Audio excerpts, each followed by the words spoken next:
जिस तरह हमारे भीतर ये गुण विद्यमान है, सत्व रज तम, ये प्रकृति के गुण हैं।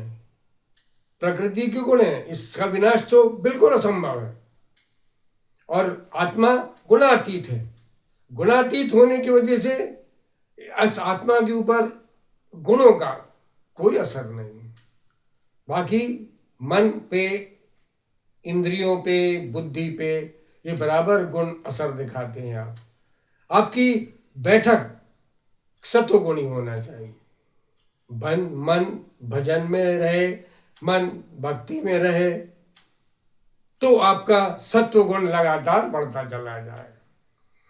सत्वगुण सदा ऊपर रखिए, और सत्वगुण ऊपर रखने के लिए ही हमें ये आत्मा की इस यात्रा में ओम का आधार स्तंभ लेके आगे बढ़ना है। रजोगुणी विलासी है, रजोगुणी विकारी है, और रजोगुण विषयी है। इस रजोगुण को, ये रजोगुण बीच में रखिए आप। ऊपर सत रज, और नीचे तो वो गुण आपके मतलब का ही नहीं है, क्योंकि वो हिंसात्मक गुण है।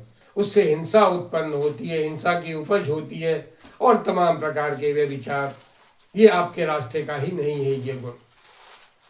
सत्य रज तम, आप सतोगुणी रहिए। और सत्वगुण बढ़ाने के लिए ही, सत्वगुण बढ़ाने के लिए ही आपका आचरण शुद्ध, भोजन शुद्ध, विचार शुद्ध, वातावरण शुद्ध, वायु शुद्ध।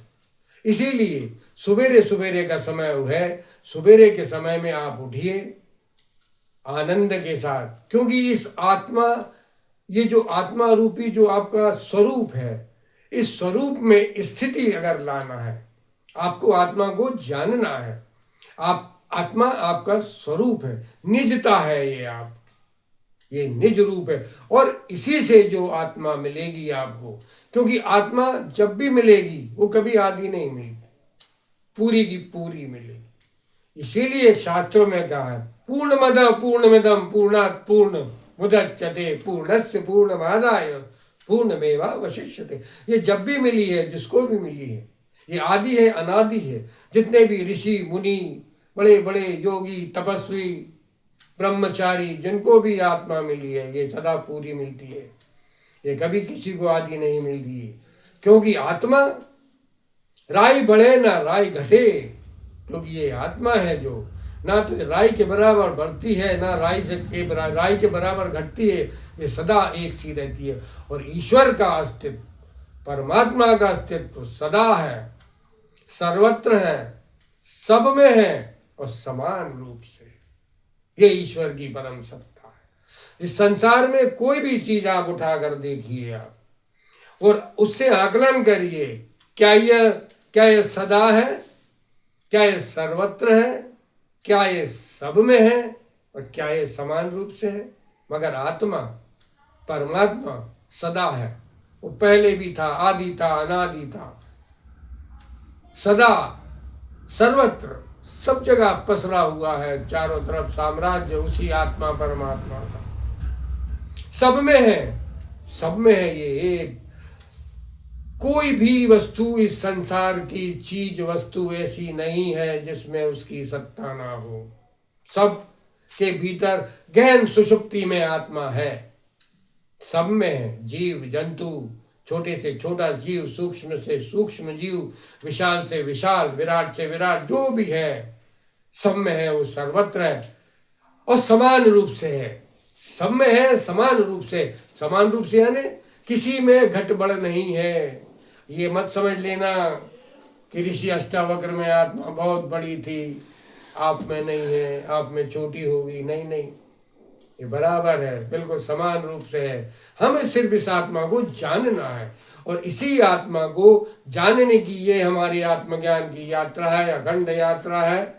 और आधार स्तंभ हमारा ओम का है, क्योंकि ओम ही एक ऐसा महामंत्र है जो आपके लिए अंतस्करण से शुद्ध करके आत्मा में स्थिति लेकर आएगा, और अवश्य लेकर आएगा। आपको स्वयं अनुभव होगा, धीरे धीरे, शुरुआत में नहीं होता है, धीरे धीरे होता है। लेकिन धीरे धीरे ओम जपो मन, ओम जपो, ओम जपो, ओम जपो। ये ओम जपते जपते ही आपका मन, बुद्धि, इंद्रिय सब कुछ शुद्ध होने लगेगा, आप अहंकार शून्य होते जाएंगे और अहंकार शून्य होते होते ही एक दिन अस्तित्व आपके लिए आपको आत्मा में उतार देगा, शरीर से आप अलग हो जाएंगे। मगर बिना अनुभूति के यकीन मत कर लेना कि आप आत्मा है।